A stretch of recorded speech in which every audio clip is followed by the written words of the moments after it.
Hello everyone, welcome to lecture 3 of quantum mechanics. इस lecture में हम कुछ इंपॉर्टेंट पॉइंट्स और ट्रिक्स के बारे में डिस्कस करेंगे जो हम expectation value of linear momentum of the particle calculate करने के लिए यूज कर सकते हैं। लेक्चर 1 में हमने डिस्कस किया था किसी भी फिजिकल क्वांटिटी का एक्सपेक्टेशन वैल्यू कैसे कैलकुलेट किया जाता है। इस लेक्चर में हम देखेंगे कुछ पर्टिकुलर सिस्टम के लिए अगर हमें पार्टिकल का वेव फंक्शन पता है, देन विदाउट एनी कैलकुलेशन हम expectation value of linear momentum of the particle आसानी से बता पाएंगे। इसके लिए कोई मैथमेटिकल कैलकुलेशन का रिक्वायरमेंट नहीं होगा। ठीक है, तो लेक्चर ध्यान से सुनिएगा। ये लेक्चर शुरू करते हैं। फर्स्ट हम डिस्कस करेंगे expectation value of linear momentum if the wave function of the particle is given. अगर हमें पार्टिकल का वेव फंक्शन पता है तो पार्टिकल के लीनियर मोमेंटम का एक्सपेक्टेशन वैल्यू कैसे कैलकुलेट किया जाता है। ठीक है, तो इसके लिए please read this point. If the wave function of the particle is a real function, then the expectation value of linear momentum of the particle will be equal to 0। मतलब पार्टिकल का वेव फंक्शन अगर एक real function है तो particle के linear momentum का expectation value 0 आएगा। In simple language, अगर पार्टिकल का वेव फंक्शन आपको रियल दिख रहा है तो आप expectation value of the linear momentum क्या लिखेंगे? 0। ठीक है, तो नेक्स्ट हम इस कॉन्सेप्ट का थ्योरेटिकल प्रूफ डिस्कस करेंगे, फिर उसके बाद इसके कॉरिस्पॉन्डिंग कुछ प्रॉब्लम्स डिस्कस करेंगे।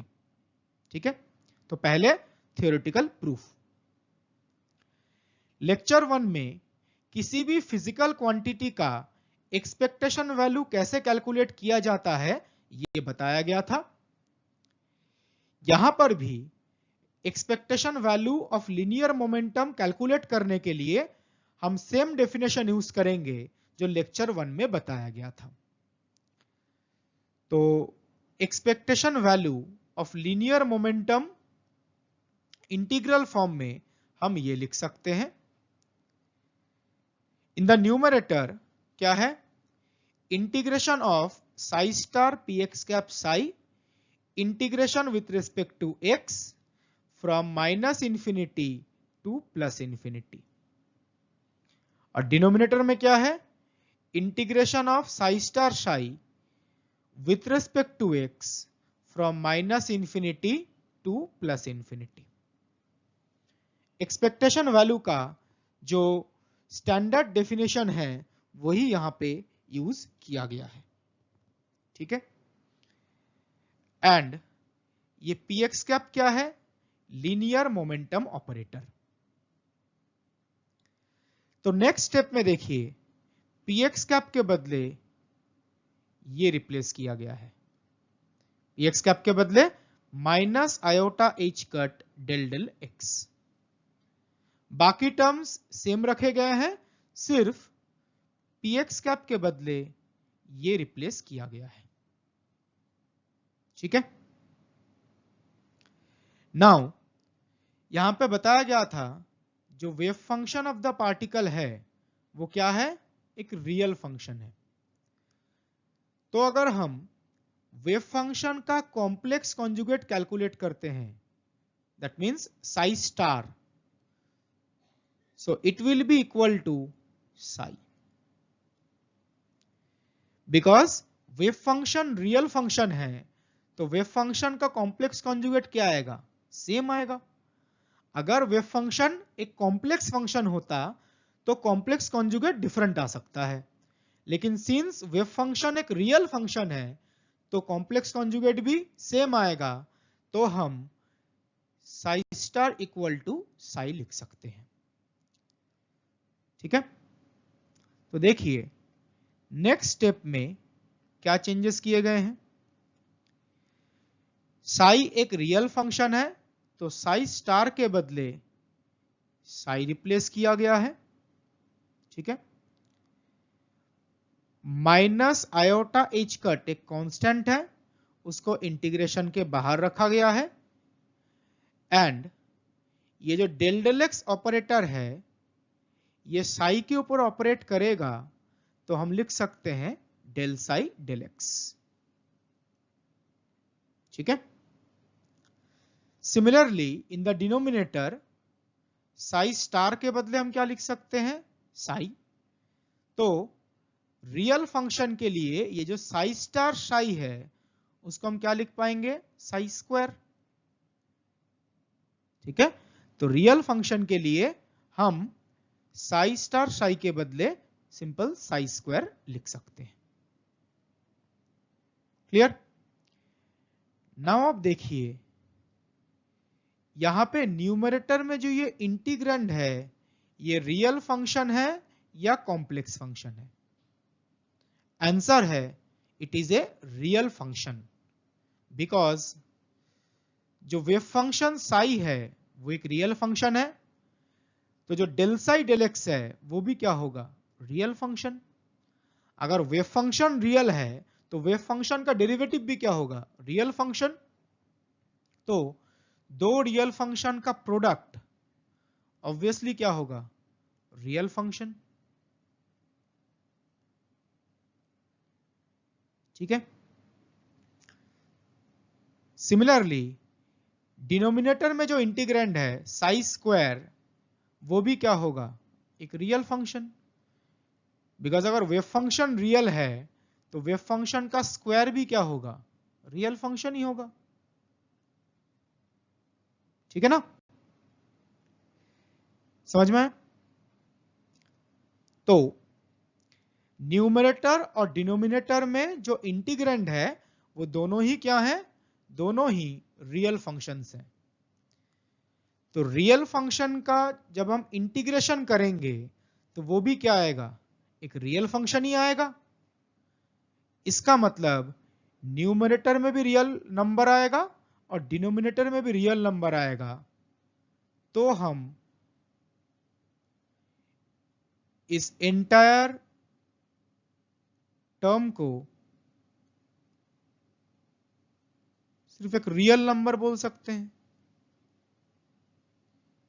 यहां पे ये इंपॉर्टेंट नहीं है ये रियल नंबर का वैल्यू एग्जैक्टली क्या आएगा, इंपॉर्टेंट पार्ट ये है इंटीग्रैंड रियल है तो इंटीग्रेशन का वैल्यू भी क्या आएगा, रियल नंबर ही आएगा, ठीक है। सपोज इस रियल नंबर को हम ए से डिनोट कर रहे हैं, कैपिटल ए, ठीक है। तो expectation value of linear momentum को हम लिख सकते हैं ये, okay. Expectation value of linear momentum is equal to minus iota h cut into a. A is a real number, ठीक है, जो यहां पे हमने अभी डिस्कस किया। नाउ ए एक रियल नंबर है। अब रियल नंबर जीरो भी हो सकता है, नॉन जीरो भी हो सकता है। तो यहां पे हम दो केसेस डिस्कस करेंगे। पहला केस है अगर a non zero real number होता है तब क्या होगा। तो ए अगर एक नॉन जीरो रियल नंबर है तो ए के साथ क्या मल्टीप्लाई हुआ है, माइनस आयोटा मल्टीप्लाई हुआ है। अगर हम एक रियल नंबर के साथ माइनस आयोटा मल्टीप्लाई करते हैं तो वो क्या बन जाएगा, एक purely imaginary quantity, real number into minus iota, एक प्योरली इमेजिनरी क्वांटिटी आ जाएगा। इसका मतलब ए अगर नॉन जीरो रियल नंबर है तो expectation value of linear momentum of the particle क्या आएगा, एक प्योरली इमेजिनरी क्वांटिटी। लेकिन प्रैक्टिकली एक लीनियर मोमेंटम का एक्सपेक्टेशन वैल्यू क्या प्योरली इमेजिनरी आ सकता है? आंसर इज नो, नहीं आ सकता। रीजन क्या है? रीजन यह है जब हम किसी पार्टिकल के लीनियर मोमेंटम का मेजरमेंट करते हैं, मेजरमेंट का रिजल्ट रियल आता है या कॉम्प्लेक्स नंबर आता है। लीनियर मोमेंटम का मेजरमेंट करेंगे तो रिजल्ट ऑलवेज रियल नंबर आएगा। एंड एक्सपेक्टेशन वैल्यू का मतलब क्या होता है, आपने डिफरेंट मेजरमेंट्स किए, उन मेजरमेंट्स में जो रिजल्ट आएगा, रिजल्ट्स का जो एवरेज है उसी को हम क्या बोलते हैं, expectation value.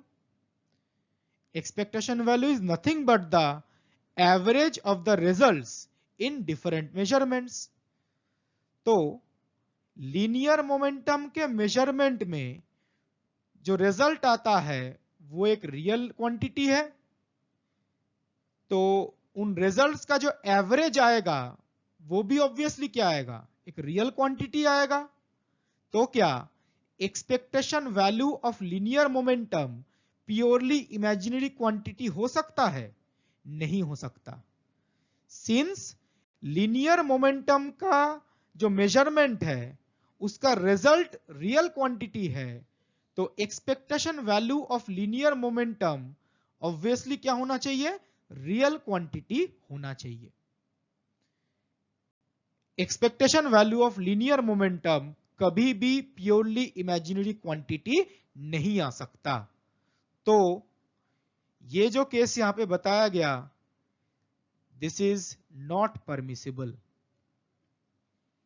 Expectation value of linear momentum कभी भी इमेजिनरी क्वांटिटी नहीं हो सकता, वो ऑलवेज एक रियल नंबर आएगा। रीजन क्लियर है? ओके। नाउ सेकेंड केस, ए जो रियल नंबर है उसका वैल्यू 0 भी हो सकता है। अब देखिए, ए जो रियल नंबर है वो अगर 0 होता है, 0 into minus iota h cut कितना होगा, 0। तो expectation value of linear momentum कितना आ जाएगा, 0। ये एक परमिसिबल नंबर है। Why? Expectation value of linear momentum 0 कैसे आ सकता है? आपने एक पार्टिकल का लीनियर मोमेंटम मेजर किया, उसका पार्टिकल का मोमेंटम पॉजिटिव भी आ सकता है, नेगेटिव भी आ सकता है, एंड पॉजिटिव और नेगेटिव मोमेंटम का एवरेज 0 भी आ सकता है। ठीक है, एक बार रिपीट करते हैं। सपोज आपने 1000 आइडेंटिकल सिस्टम्स लिए हैं। आइडेंटिकल सिस्टम्स मतलब each having same wave function psi और each are in same state psi. तो 1000 आइडेंटिकल सिस्टम्स के ऊपर आपने लीनियर मोमेंटम का मेजरमेंट किया। तो कितने मेजरमेंट हुए, 1000 मेजरमेंट्स। 500 मेजरमेंट में पॉजिटिव मोमेंटम आया और 500 मेजरमेंट में नेगेटिव मोमेंटम आया, सच दैट उन सब का एवरेज कितना आ रहा है, 0। इसका मतलब लीनियर मोमेंटम का एवरेज वैल्यू 0 हो सकता है। ये एक परमिसिबल रिजल्ट है। ठीक है, तो यहां पे हमने दो केसेस डिस्कस किए। ए जब नॉन जीरो रियल नंबर है तब expectation value of momentum purely imaginary आ रहा था, जो परमिसिबल नहीं है। और दूसरा केस है, ए अगर 0 होता है तो लीनियर मोमेंटम का एवरेज कितना आ रहा है, 0, जो एक परमिसिबल केस है। ठीक है, तो यहीं से हम बोल सकते हैं, if the wave function of the particle is a real function, then the expectation value of the real linear momentum of the particle will be equal to 0। Particle का वेव फंक्शन अगर रियल है तो particle के linear momentum का expectation value always 0 आएगा। यह काफी important concept है। इसके बाद हम दो प्रॉब्लम्स डिस्कस करेंगे। पहला प्रॉब्लम नेट एग्जामिनेशन में पूछा गया था, दूसरा प्रॉब्लम टीएफआर में पूछा गया था। दोनों क्वेश्चन में ही अगर आपने ये कॉन्सेप्ट यूज किया तो क्वेश्चन को सॉल्व करने में मैक्सिमम 1 मिनट लग सकता है। ठीक है, तो ये कॉन्सेप्ट ध्यान रखिएगा, एग्जामिनेशन के लिए ये काफी इंपॉर्टेंट है। और एक बार रिपीट कर रहे हैं, पार्टिकल का वेव फंक्शन अगर रियल फंक्शन है तो पार्टिकल के लीनियर मोमेंटम का एक्सपेक्टेशन वैल्यू ऑलवेज 0 आएगा। ठीक है, फर्स्ट प्रॉब्लम जो हम डिस्कस करेंगे वो नेट दिसंबर 2016 में पूछा गया था। प्रॉब्लम है ये, consider the two lowest normalized energy eigenfunctions psi naught and psi 1 of a one-dimensional system. They satisfy this condition and this condition where alpha is a real constant. The expectation value of the momentum operator in the state psi 1 is, चार options given है। तो question में दो states के बारे में बोला गया है, साई नॉट एंड साई 1। और देखिए क्वेश्चन में मेंशन किया गया psi not and psi 1 are the two lowest normalized energy eigen functions. इसका मतलब साई नॉट और साई 1 क्या रिप्रेजेंट करता है? Psi not and psi 1 represents wave function of the particle in the ground state and first excited state of the one dimensional system. Sai not और Sai 1 ground state और first excited state में particle का wave function represent करता है। Psi not ground state के corresponding, Sai 1 first excited state के corresponding wave function को represent करता है। ठीक है, तो क्वेश्चन में पूछा क्या गया है, जो ये साई 1 स्टेट है, साई 1 स्टेट मतलब first excited state, Sai 1 state में मोमेंटम ऑपरेटर का एक्सपेक्टेशन वैल्यू क्या है। ठीक है, तो इस प्रॉब्लम को सॉल्व करते हैं। क्वेश्चन में जो पहला कंडीशन गिवन है, psi not is equal to psi not star. Psi not कौन सा स्टेट है? Ground state wave function. तो साई नॉट और साई नॉट का कॉम्प्लेक्स कॉन्जुगेट सेम है, तो कोई फंक्शन और उसका कॉम्प्लेक्स कॉन्जुगेट सेम कब होता है? जब फंक्शन रियल है। So we can say that psi not is a real function. Ground state में पार्टिकल का जो वेव फंक्शन है वो एक रियल फंक्शन है। ठीक है, नेक्स्ट सेकंड कंडीशन ये गिवन है, psi 1 of x is equal to alpha into d psi not d x. तो साई 1 एक्स क्या है? Psi 1 x is the psi 1 x is the wave function of the particle in the first excited state. तो यहां पे आप देखिए question में mention किया गया है अल्फा एक रियल कांस्टेंट है। ठीक है, एंड साइन नॉट एक रियल फंक्शन है, तो साइन नॉट का डेरिवेटिव भी क्या होगा? एक रियल फंक्शन ही होगा। तो अल्फा भी रियल कांस्टेंट है और ये डेरिवेटिव भी रियल फंक्शन है, तो दोनों का प्रोडक्ट भी क्या होगा? एक रियल फंक्शन ही होगा। ठीक है, इसका मतलब हम बोल सकते हैं wave function of the particle in the first excited state of the system is a real function. First excited state में पार्टिकल का जो वेव फंक्शन है वो एक रियल फंक्शन है, और क्वेश्चन में फर्स्ट एक्साइटेड स्टेट में ही मोमेंटम ऑपरेटर का एक्सपेक्टेशन वैल्यू पूछा गया है। तो बताइए, पार्टिकल का वेव फंक्शन अगर रियल फंक्शन है तो expectation value of linear momentum of the particle क्या आएगा? It will be equal to 0। ठीक है, साई 1 स्टेट में एवरेज लीनियर मोमेंटम कितना आएगा? 0। तो करेक्ट ऑप्शन कौन सा है? Correct option is B. Clear है ये? नेक्स्ट सेकंड प्रॉब्लम डिस्कस करेंगे, ये टीएफआर 2014 में पूछा गया था। A particle moving in a one dimension has the unnormalised wave function, this one, where lambda is a real constant, the expectation value of its momentum is चार options given है। So question में particle का अननॉर्मलाइज्ड wave function given है और हमें particle के linear momentum का expectation value पूछा गया है। तो प्रॉब्लम को सॉल्व करते हैं।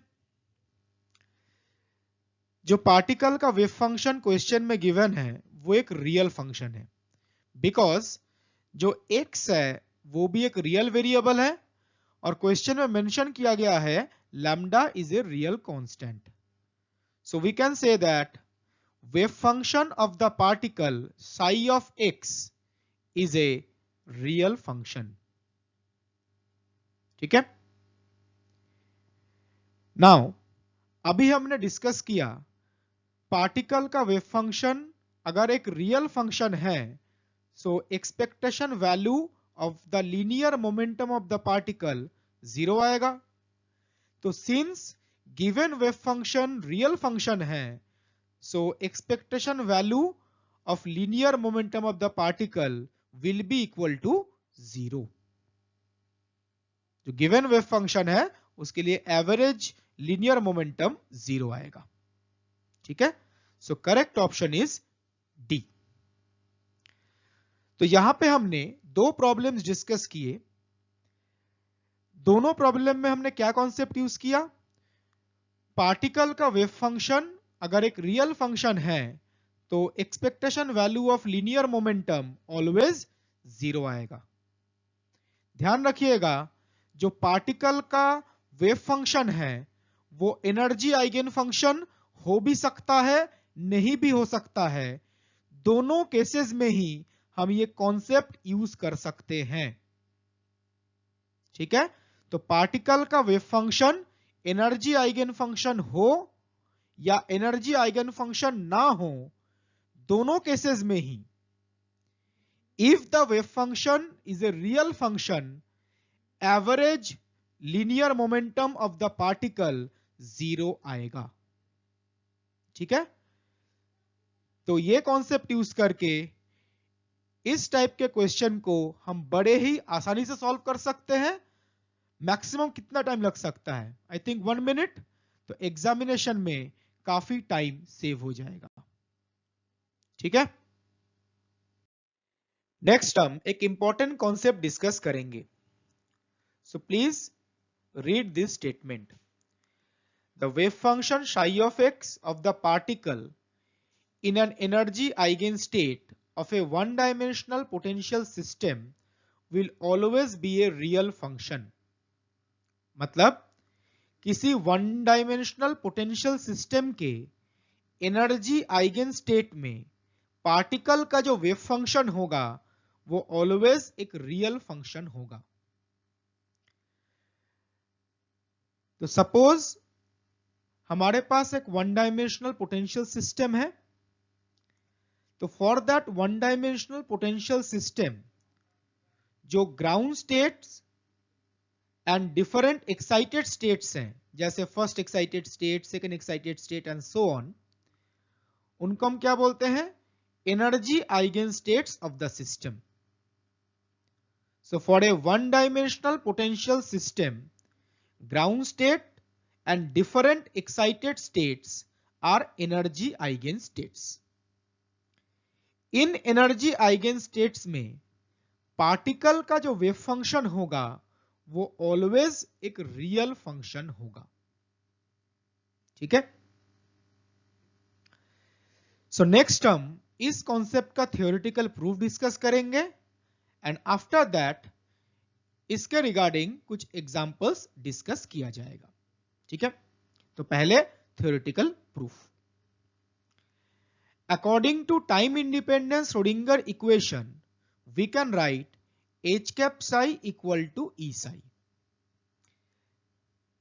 h cap is the Hamiltonian operator। It means psi is an eigenstate of the Hamiltonian operator corresponding to eigenvalue E। मतलब जो साई है वो एच कैप का आइगन स्टेट है और आइगन वैल्यू कितना है? ई। तो इसी को इक्वेशन 1 बोला गया है। Now Hamiltonian operator basically energy operator है, इसीलिए जो E, इसको हमने आइगन वैल्यू बोला था, E को हम एनर्जी आइगन वैल्यू भी बोल सकते हैं, बिकॉज जो हैमिल्टोनियन ऑपरेटर H कैप है वो बेसिकली एनर्जी ऑपरेटर है। ठीक है, next, taking Hermitian conjugate on both sides of equation 1। हमने क्या किया, इक्वेशन 1 के दोनों तरफ हर्मिशन कॉन्जुगेट कैलकुलेट किया। तो इक्वेशन 1 के लेफ्ट हैंड साइड में था H कैप साई, इसका हर्मिशन कॉन्जुगेट आएगा H cap dagger Sai star. Equation 1 के राइट हैंड साइड में था E Sai, Hermitian conjugate calculate करेंगे तो आएगा E स्टार साई स्टार। ठीक है, तो नेक्स्ट स्टेप में जाने के लिए हम हर्मिशन ऑपरेटर के कुछ प्रॉपर्टीज का यूज करेंगे। We know that if A cap is a Hermitian operator, then A cap dagger is equal to A cap and eigenvalue of A cap are real numbers। मतलब A cap अगर hermitian operator है तो A cap dagger क्या आएगा, equal to A cap, and A cap operator के जो eigen values आएंगे वो ऑलवेज रियल नंबर्स आएंगे। तो यहां पे हम हर्मिशन ऑपरेटर के ये दोनों प्रॉपर्टीज यूज करेंगे। नाउ जो हैमिल्टोनियन ऑपरेटर है H कैप, जिसको हम एनर्जी ऑपरेटर भी बोल सकते हैं, Hamiltonian operator H cap is a Hermitian operator.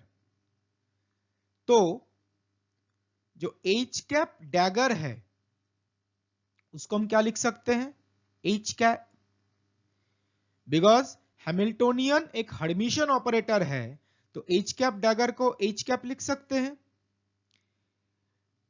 Sai star उसको एज इट इज लिखा गया है। On the right hand side E cap था, E क्या रिप्रेजेंट करता है, E is an energy eigen value. अभी बताया गया हर्मिशन ऑपरेटर के लिए आइगन वैल्यू ऑलवेज क्या है, रियल नंबर्स हैं, तो एनर्जी आइगन वैल्यू E भी क्या होगा, रियल नंबर। तो बताइए एनर्जी आइगन वैल्यू E अगर रियल नंबर है तो E स्टार को हम क्या लिख सकते हैं, सिंपल E। ठीक है, तो हैमिल्टोनियन हर्मिशन ऑपरेटर है तो H cap dagger equal to H, and energy eigen value real है तो E star is equal to E, और इसी को इक्वेशन 2 बोला गया है। ठीक है, नेक्स्ट हम इक्वेशन 1 और इक्वेशन 2 को कंपेयर करेंगे। इक्वेशन 1 के according psi is an eigenstate of the Hamiltonian operator H cap corresponding to energy eigenvalue E, and according to equation 2 psi star is an eigenstate of H cap corresponding to energy eigenvalue E।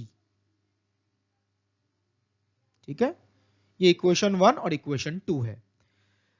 तो equation 1 के according Sai H cap का eigen state है, equation 2 के according Sai star H cap का eigen state है, और दोनों में ही जो एनर्जी आइगन वैल्यू आया है वो सेम है। तो साई और साई स्टार दोनों ही हैमिल्टोनियन ऑपरेटर H कैप के आइगन स्टेट्स हैं, और दोनों में एनर्जी आइगन वैल्यू सेम आया है। तो हम क्या बोल सकते हैं, psi and psi star are degenerate eigenstates of the Hamiltonian operator. Because energy eigen value same आया है तो साई और साई स्टार को हम डीजेनरेट आइगन स्टेट्स बोल सकते हैं। तो देखिए, psi and psi star are two degenerate eigen states of the Hamiltonian H corresponding to same eigen value E। Psi और साई स्टार को हम डीजेनरेट आइगन स्टेट्स बोल सकते हैं बिकॉज आइगन वैल्यू सेम आ रहा है। But we know that there are no degenerate bound states for one-dimensional potential systems. मतलब one dimensional potential systems के लिए डीजेनरेट बाउंड स्टेट्स एग्जिस्ट नहीं करते। दैट मीन्स किसी भी वन डायमेंशनल पोटेंशियल सिस्टम में दो बाउंड स्टेट्स ऐसे नहीं मिलेंगे जिनका एनर्जी सेम है। 1D पोटेंशियल सिस्टम के लिए डीजेनरेट बाउंड स्टेट्स एग्जिस्ट नहीं करते हैं। ठीक है, तो दो डिफरेंट बाउंड स्टेट्स का एनर्जी सेम नहीं आ सकता बिकॉज डीजेनरेसी एग्जिस्ट नहीं करता for one dimensional potential systems. But यहां पे हमने क्या देखा, यहां पे हमने देखा साई और साई स्टार डीजेनरेट स्टेट्स हैं बट वन डायमेंशन में डीजेनरेसी तो एग्जिस्ट करता ही नहीं है। तो what is the possible solution? The possible solution is Sai and psi star represents the same state of the particle. इसका एक ही सॉल्यूशन हो सकता है जिस साई और साई स्टार सेम स्टेट को रिप्रेजेंट करता है। साई और साई स्टार अगर पार्टिकल के सेम स्टेट को रिप्रेजेंट करता है तो ऑब्वियसली एनर्जी आइगन वैल्यू भी सेम ही आएगा। अगर सेम स्टेट है तो आइगन वैल्यू भी सेम ही आएगा। तो यही एक पॉसिबल सॉल्यूशन हो सकता है जो साई और psi star same state of the particle को रिप्रेजेंट करता है। इसका मतलब हम साई स्टार को साई के स्केलर मल्टीपल में लिख सकते हैं। C is a scalar constant. तो साई और psi star same state of the particle को रिप्रेजेंट करता है तो साई और साई स्टार को एक दूसरे के स्केलर मल्टीपल में हम लिख सकते हैं।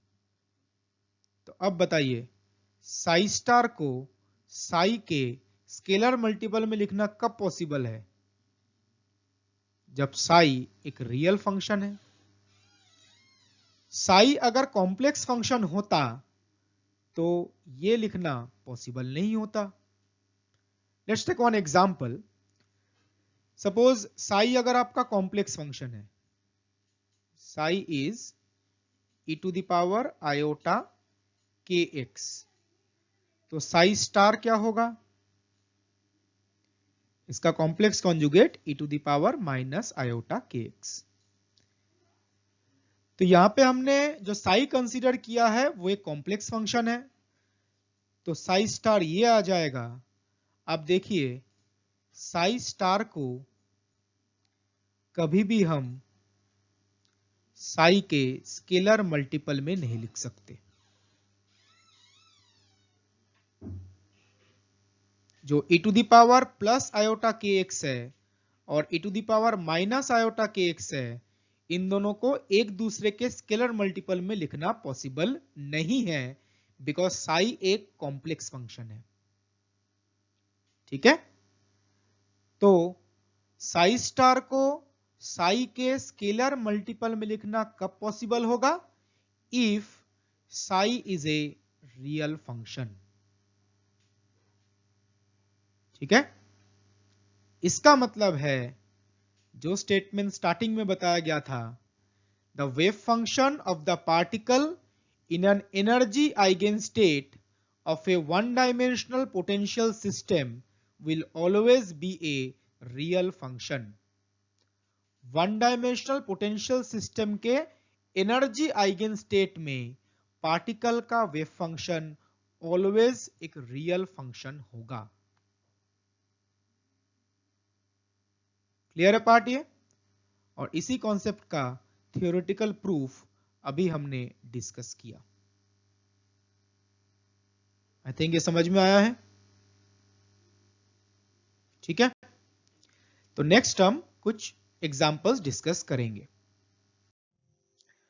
हमने अभी जो कॉन्सेप्ट डिस्कस किया उसी के रिगार्डिंग कुछ एग्जांपल्स बताए जाएंगे।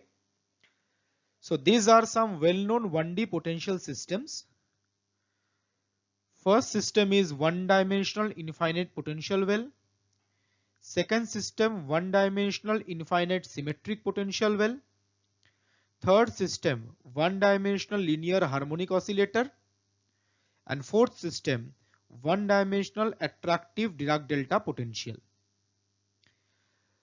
तो इन चार डिफरेंट पोटेंशियल सिस्टम्स के लिए पोटेंशियल का मैथमेटिकल फॉर्म क्या होगा ये भी लिखा गया है। तो पोटेंशियल के मैथमेटिकल फॉर्म्स ये हैं, this one and this one.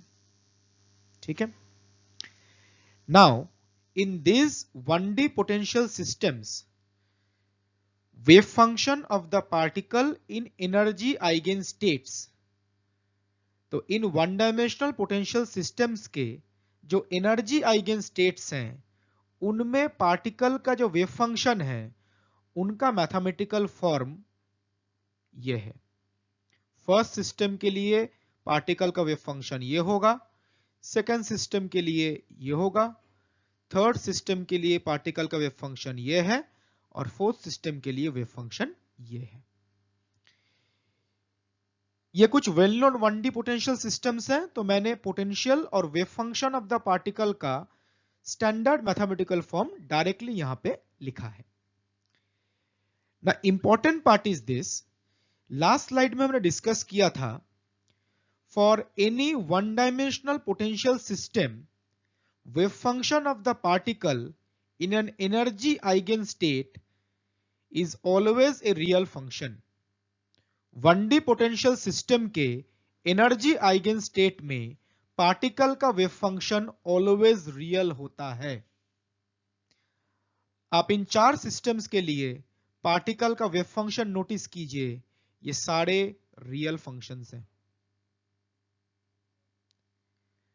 1D potential system में एनर्जी आइगन स्टेट में पार्टिकल का जो वेव फंक्शन आएगा वो ऑलवेज एक रियल फंक्शन आएगा।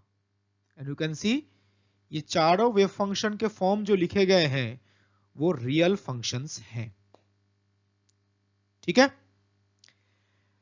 नाउ आपके दिमाग में क्वेश्चन आ रहा होगा जी, ये लेक्चर जो था ये तो expectation value of linear momentum के बारे में था, उसके रिगार्डिंग कुछ ट्रिक्स के बारे में था, तो यहां पे हम वेव फंक्शन रियल है या कॉम्प्लेक्स है इसके बारे में क्यों डिस्कस कर रहे हैं?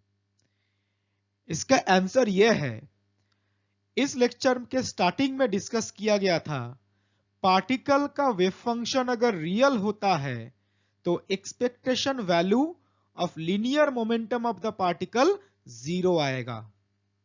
तो for any one-dimensional potential system, wave function of the particle in any energy eigenstate is a real function. किसी भी वन डायमेंशनल सिस्टम के लिए wave function of the particle energy eigen state में रियल फंक्शन होता है और real function के लिए एवरेज लिनियर मोमेंटम कितना आएगा? 0। तो यहां पे ये जो 1D पोटेंशियल सिस्टम्स लिखे गए हैं, this one and this one, इन सब के लिए average linear momentum of the particle कितना आएगा? Average linear momentum of the particle will be equal to 0। ठीक है, तो एनर्जी आइगन स्टेट्स में वेव फंक्शन रियल है और रियल वेव फंक्शन के लिए expectation value of linear momentum of the particle 0 होता है। समझ में आया? तो जब आप ये सिस्टम्स डिस्कस करेंगे, जब आप डिटेल्स में आप लोग पढ़ेंगे, वहां पर expectation value of linear momentum of the particle calculate करने का कोई रिक्वायरमेंट नहीं है। हम ये कॉन्सेप्ट यूज करके डायरेक्टली एवरेज लीनियर मोमेंटम क्या है वो बता पाएंगे। क्लियर ना? ओके।